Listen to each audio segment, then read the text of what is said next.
आप एक राजनीतिक पार्टी का भविष्यवाणी किए थे कि 25 पे चला जाएगा। शुक्र है कि इस बार 25 पे चला गया। तो क्या जान आ जाएगा मुठों में कि हाँ समाजवाद लौट रहा है? हमारे जैसे समाजवाद तो लौटेगा, कोई नहीं रोक सकता है। आप ज्यादा दिन में नहीं कर रहा हूँ, रास्ता क्या 6 महीने में देखिए, 6 महीने में क्या तूफान आता है राजनीति में, ज्यादा दिन नहीं।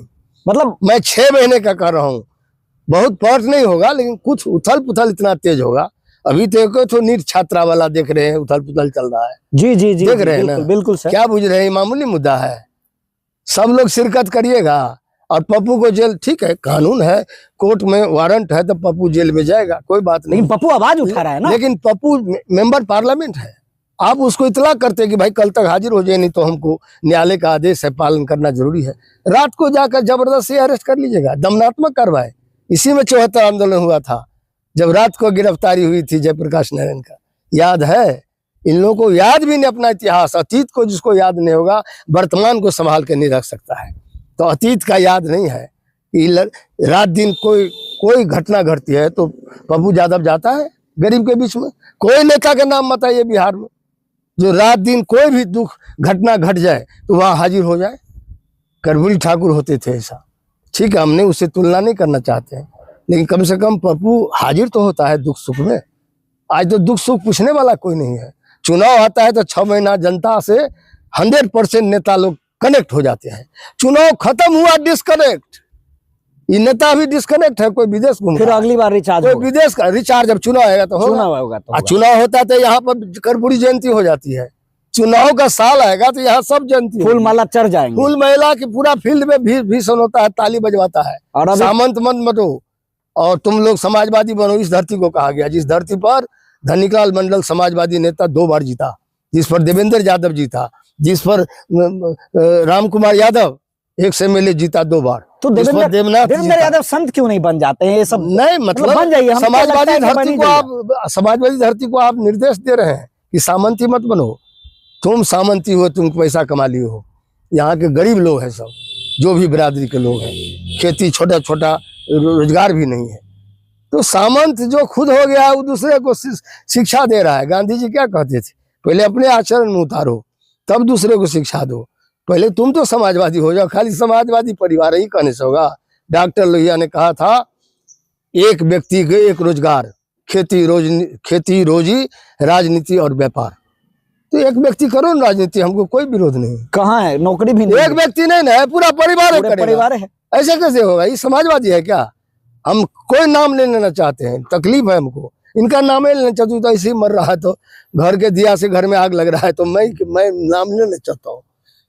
ज्ञानेंद्र सिंह को देखे क्या हुआ नेपाल में। राजशाही परिवार का यही होता है, पैसा और परिवार, पैसा और परिवार, और तो कोई उद्देश्य है नहीं। अच्छा सर, जब आप सदन में गए और लगातार गए और लगातार जो है आप काम, आज बहुत अंधभक्तों को आप नाराज कर दिए हमसे बोला के समाजवाद पर बोलेंगे तो धरती हिल जाए। मैं तो चाहता हूँ कि आप हिलाएं। नहीं, हिल जाए, धरती धस जाएगी। तब आत्मा कितने लोग परेशान होंगे, क्योंकि सच बोलने वाले कड़वा होता है। सच बहुत कड़वा होता है। सच के मार्ग पर चलकर मैं हार जाना पसंद करता हूँ, झूठ के मार्ग पर जीत जाना पसंद नहीं करता। ये झूठ के मार्ग पर ये लोग हैं, इसीलिए ढह रहा है। लेकिन सर, जो युग है अभी, क्या देवेंद्र प्रसाद यादव जी भी जो है युग बदलेगा? डॉक्टर लोहिया ने कहा था, पात्र, समय, परिस्थिति, जगह सब बदलते रहता है, समय बदलेगा।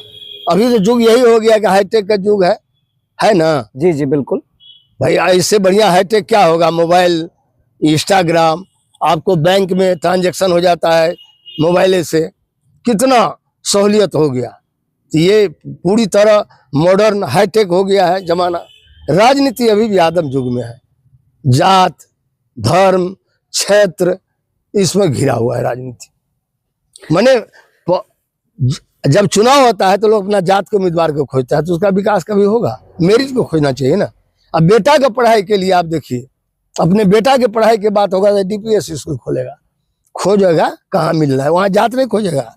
यदि उसको इलाज कराना है तो एम्स को खोजेगा, अच्छा डॉक्टर मिल जाए, उसमें जात नहीं देखेगा। यदि डिग्री लेना है कोर्ट में तो खोजेगा कि साला कोई अच्छा वकील मिल जाए, जात नहीं खोजेगा। लेकिन जब राजनीति करने आएगा तो जात का MLA बनेगा, जात का MP, चाहे बकलोल कैसे। इनका तकदीर कभी बदल सकता है? न तकदीर बदलेगा इसका, न तस्वीर बदलेगा। जब ये चुनाव में आता है तो आदम युग में चला जाता है, तब जात पात करने लगता है। अब बच्चा अपने बच्चा को चाहता है अच्छा पढ़ ले, तो जब व्यवस्था गड़बड़ 1.5 लाख 2 लाख का जो क्षेत्र है, मान लीजिए वोटर है, या 15 लाख का पार्लियामेंट में वोटर है, क्षेत्र नहीं सुधरेगा तो बच्चा कैसे सुधरेगा? वहाँ अच्छा स्कूल कैसे खुलेगा?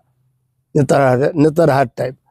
तो तुम कहते हो नहीं हमारा बच्चा को अच्छा पढ़ा लेंगे, कहीं हम कोर्ट में बढ़िया डिग्री ले लेंगे, हम इलाज बढ़िया डॉक्टर से करेंगे, उसमें जात की जरूरत नहीं है। लेकिन जब तकदीर बनने वाला जो क्षेत्र में विधायक चुनना होगा, MP चुनना होगा, तो जात को खोज रहे हैं। तो इस दुर्गति कौन भोगेगा? खामियाजा तो भुगतना पड़ेगा जनता को ना। ये रास्ता बदलना होगा, मैं ये कह रहा हूँ।